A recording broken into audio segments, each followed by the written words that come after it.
আজ সকালবেলা ঘুম থেকে উঠে আমি নিলাম ছাতুর শরবত, আর মায়ের পেটটা ভালো ছিল না তাই মা নিয়ে নিল ভেজা মুড়ি। আর তারপরে আমি চলে এলাম রান্নাঘরে। খুব তাড়াতাড়ি করে মাছের ঝোল আর মুগের ডাল রান্না করলাম। আর এই দেখো রান্নাঘরে আমাকে এসছে। রান্নাবান্না হয়ে যাওয়ার পর আমি এই যে খাবার দাবারগুলো একটু গুছিয়ে রেখে তারপরে আমি রেডি হচ্ছিলাম একটা জায়গায় যাব সিভি জমা দিতে। তো সিভিটা রেডি করছিলাম। স্নান করে নিয়েছি, রেডি হয়ে গেছি।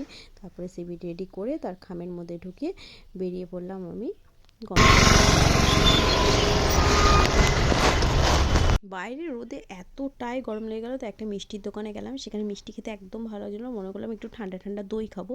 তো আমরা মা মেয়ে ঠান্ডা ঠান্ডা দই নিলাম, কিন্তু দইটা খেয়ে এত গা গুলে গেলো, তো একটা সিঙ্গাড়া নিয়ে দুজনে খেলাম। তারপরে ঘরে এসে ভাত টাত খেয়ে সন্ধেবেলা নিয়ে বসে গেলাম এই চটপটি। এই যে বিস্কুটটা দিয়ে আমি মেখেছি, দারুণ হয়েছিল খেতে।